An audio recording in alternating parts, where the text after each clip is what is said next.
అంత గొప్పగా ఒక ఉద్యమ బిడ్డగా ఉద్యమకారుడిగా కేసీఆర్ గారి నాయకత్వంలో తెలంగాణకు గతంలో సాగునీటి రంగంలో జరిగిన అన్యాయం గురించి సంపూర్ణమైన అవగాహన ఉన్న నాయకులుగా ఇరిగేషన్ మంత్రిగా అత్యద్భుతంగా పనిచేసి అటు మిషన్ కాకతీయ కానీ ఇటు సాగునీటి ప్రాజెక్టులు కానీ శరవేగంగా పూర్తి చేసి ఇవాళ తెలంగాణలో కొత్తగా 1 కోటి ఎకరాల మాగాణం కేసీఆర్ గారి ప్రభుత్వంలో సృష్టించబడ్డది అంటే దానికి ప్రధాన కారకులు పెద్దలు మాజీ మంత్రివర్యులు హరీష్ రావు గారు, గౌరవనీయులైన పార్టీ సీనియర్ నాయకులందరికీ, గౌరవ శాసనసభ్యులు, గౌరవ రాజ్యసభ సభ్యులు, గౌరవనీయులైన సీనియర్ నాయకులందరికీ ఈరోజు ఇక్కడ కాళేశ్వరం విషయంలో వాస్తవాలు మరి ప్రజల ముందు పెట్టడానికి హరీష్ రావు గారు ఇస్తున్న ఈ పవర్ పాయింట్ ప్రజెంటేషన్కి హాజరైన పాత్రికేయ మిత్రులకు నమస్కారాలు.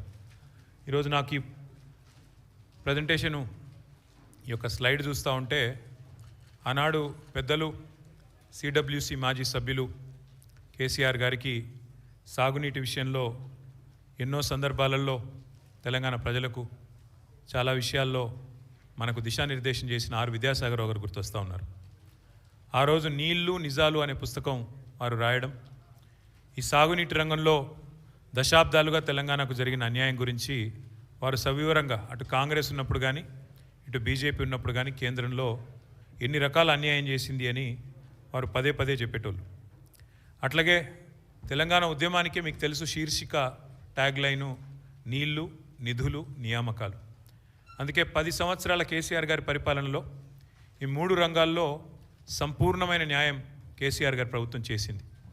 నీళ్ల విషయంలో ఇటు గోదావరిలో అటు కృష్ణలో ప్రతి నీటి బొట్టును వడిసిపట్టి ఒక్క చుక్క నీటిని వదలకుండా కాళేశ్వరం లాంటి ప్రాజెక్టు కాలంతో పోటీపడుతూ కట్టినా, అట్లాగే పాలమూరు రంగారెడ్డి ఎత్తిపోతల పథకాన్ని దాదాపు 90% పూర్తి చేసిన, సీతారామ ప్రాజెక్టుని కూడా 90% పూర్తి చేసి కృష్ణలో గోదావరిలో సంపూర్ణంగా ఒక్కొక్క నీటి బొట్టును వడిసిపట్టి తెలంగాణ రైతాంగానికి తెలంగాణ ప్రజల ప్రయోజనాల కోసం నిరంతరం పనిచేసింది కేసీఆర్ ప్రభుత్వం. కానీ ఈరోజు నీళ్లు నిధులు నియామకాలు అనే ట్యాగ్లైన్ ఎక్కడో పోయింది. ఇవాళ ఏం జరుగుతుంది రాష్ట్రంలో అంటే నిందలు, దందాలు, చందాలు, బీఆర్ఎస్ మీద నిందలు, బిల్డర్లతో కాంట్రాక్టర్లతో దందాలు, రాహుల్ గాంధీకి చందాలు. ఇది ఇవాళ ఈ కాంగ్రెస్ ప్రభుత్వం చేస్తున్న పని. సిగ్గు లేకుండా ఇవాళ నిస్సిగ్గుగా రాష్ట్ర ముఖ్యమంత్రి కానీ అదేవిధంగా భారతీయ జనతా పార్టీ కానీ నీళ్ల విషయంలో చేస్తున్న దుష్ప్రచారాన్ని తిప్పికొట్టడానికే ఈరోజు హరీష్ రావు గారు మీ అందరికీ వివరంగా సమాచారం ఇస్తారు. అందులో ముఖ్యంగా మిత్రులు నేను గమనించాలని కోరుతున్నది ఒకటే, మార్బీ అనే ఒక గుజరాత్లో ఒక ప్రాంతంలో ఒక పెద్ద బ్రిడ్జ్ కూలిపోయి 140 మంది చచ్చిపోయినా ఏ ఎన్డీఎస్ఏ బోదు, ఎవడు బోడు, ఏ ఏజెన్సీ బోదు, 140 మంది చావులకు ఫలానావాడు బాధ్యుడు అని ఒక బాధ్యతాయుతమైన ఏ ఏజెన్సీ మాట్లాడదు, కేంద్ర ప్రభుత్వం మాట్లాడదు, గుజరాత్ ప్రభుత్వం మాట్లాడదు. బీహార్లో 4 రోజులకు ఒకసారి ఒక్కొక్క బ్రిడ్జ్ కూలుతున్నా అడిగే నాతుడు లేడు. అదే తెలంగాణలో ఇక్కడ కాంగ్రెస్ ప్రభుత్వం ఉన్నప్పటికీ సుంకిశాల రిటైనింగ్ వాల్ కూలిపోయి 100 కోట్లు నష్టమైన ఎన్డీఎస్ఏ రాదు, ఎవడు రాడు.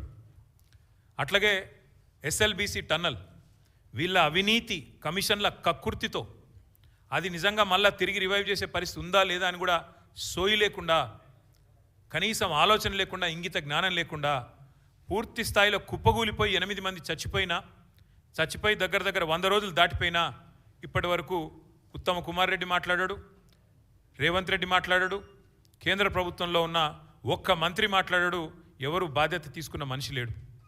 అట్లాగే వట్టెం పంప్ హౌస్ మునిగిపోయిన ఈ కాంగ్రెస్ ప్రభుత్వం వచ్చిన తర్వాత దాని గురించి మాట్లాడేటోడు లేడు. అట్లాగే పెద్దవాగు ఒకసారి కాదు 2 సార్లు కొట్టుకొని పోయిన ప్రాజెక్టు అడిగేవాడు లేదు. కానీ కాళేశ్వరం విషయంలో మాత్రం హరీష్ రావు గారు, కేసీఆర్ గారు 100 సార్లు చెప్పారు. కాళేశ్వరంలో 100 కంపోనెంట్లు ఉంటే ఒక్క కంపోనెంటు ఒక బ్యారేజ్, అందులో 3 బ్యారేజీలు, 19 రిజర్వాయర్లు, 21 పంప్ హౌజులు, 100 కిలోమీటర్ల సొరంగ మార్గాలు, 1000 కిలోమీటర్ల ప్రవాహ కాలువలు ఉన్నాయి, 100 కంపోనెంట్లు ఉన్నాయి. ఆ 100లో ఒకటి మేడిగడ్డ బ్యారేజు. అందులో మొత్తం 371 పిల్లర్లు ఉంటే 3 బ్యారేజీలు కలిపి 2 పిల్లర్లలో ఒక దగ్గర పగులు వచ్చింది.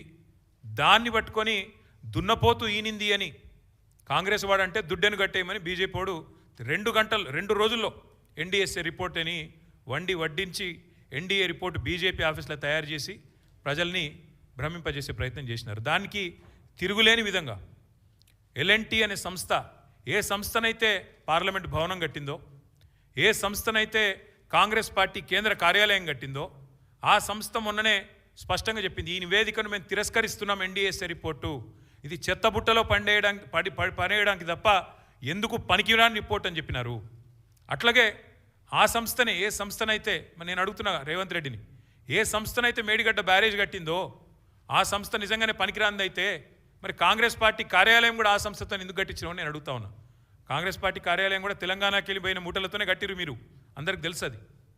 అందుకే మేము అనేది ఇవాళ వాస్తవాలు తెలియజెప్పడానికి, తెలంగాణలో జరుగుతున్న దుష్ప్రచారం 2 పార్టీలు ఒకటై కాంగ్రెస్ బీజేపీ కుమ్మక్కై ఇవాళ దున్నపోతు ఈనిందని ఒకడంటే దుడ్డెను కట్టేమని ఇంకోటి అన్నట్టుగా ఇద్దరు ఒకటై నీళ్ళిచ్చిన కేసీఆర్ మీద, నీళ్ళిచ్చి కన్నీళ్లు తుడిచిన కేసీఆర్ ప్రభుత్వం మీద అభాండాలేసే ప్రయత్నం ఏదైతే చేస్తున్నారో, కమిషన్ పేరిట ఏదైతే నాటకాలు ఆడుతున్నారో ఆ విషయంలో వాస్తవాలు బట్టబయలు చేయడానికే ఇవాళ హరీష్ రావు గారిని నేనే కోరినా. మీరు దయచేసి చెప్పాలి, మీరు ఎందుకంటే మీకున్న అనుభవం ఎవరికీ లేదు. కానీ ఇది ఈ పరంపరలో మొదటిది ఈరోజు ఈ మీటింగ్. నేను హరీష్ రావు గారిని కోరుతా ఉన్నా, ఇక్కడే కాదు, నేను మొన్ననే డాలస్లో తర్వాత లండన్లో చాలామంది ఎన్ఆర్ఐ మిత్రులను కలిసిన. వాళ్ళందరూ అంటున్నారు, అన్న మాకు కూడా చెప్పండి వివరాలు, మాకు కూడా చెప్పండి విషయాలు, మాకు కూడా చెప్తే మేము కూడా సోషల్ మీడియాలో చెప్తామన్నా, ప్రచారం చేస్తాము. ఈ విషయంలో ప్రభుత్వం ఒకడేమో మరి బట్టగాల్చి మీదేస్తుంటే ఇంకోటి దానికి తందానా అంటున్నాడు. కాంగ్రెస్ వాడు బీజేపీ వాడు ఇద్దరు కలిసి తెలంగాణ బొండిగా విసికే ప్రయత్నం చేస్తున్నారు. తెలంగాణ ముఖ్యమంత్రిగా కేసీఆర్ గారు చేసిన పనిని ఇవాళ కావాలని మరి దాని మీద అపవాదులు వచ్చే విధంగా, దాని మీద అనుమానాలు కలిగే విధంగా ప్రచారం చేస్తున్నారు. వాస్తవాలు చెప్పండి, మాకు కూడా జూమ్ మీటింగ్లు పెట్టండి అని వారు కోరితే హరీష్ రావు గారిని కోరినాను. అటు ఎన్ఆర్ఐ మిత్రులు కానీ ఇక్కడ ఉండే ఇంకా ఎవరైనా మిత్రులు కూడా మేము కూడా తెలుసుకోవాలనుకుంటున్నామంటే వారికి కూడా ఇంకా కావాలంటే జిల్లాల దాకా కూడా పోతాం. ప్రతి చోట కూడా ఖచ్చితంగా ఈ విషయంలో నిజాలు చెప్తూనే పోతాం. చివరిగా 2 మాటలు నేను చెప్పేది. ఒకటి, మేము ఇది మొదటి ప్రయత్నం కాదు, మేము ఆల్రెడీ ఒక పెద్ద బృందం అందరం కలిసి మేడిగడ్డ పోయినాం.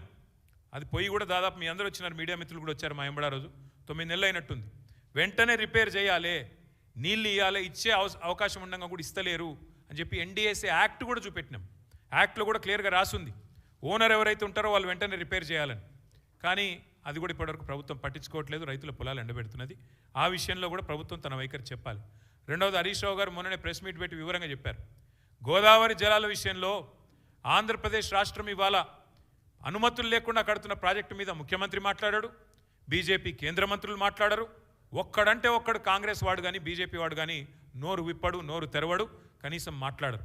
అందుకే గోదావరి జలాల విషయంలో కానీ కృష్ణా జలాల విషయంలో కానీ ఈ రాష్ట్ర రైతాంగానికి, రైతాంగ ప్రయోజనాలకు ఎన్నటికైనా శ్రీరామ రక్ష కేసీఆర్ గారి నాయకత్వమే అనే మాట చెబుతూ ఇప్పుడు పెద్దలు హరీష్ రావు గారు మిగతా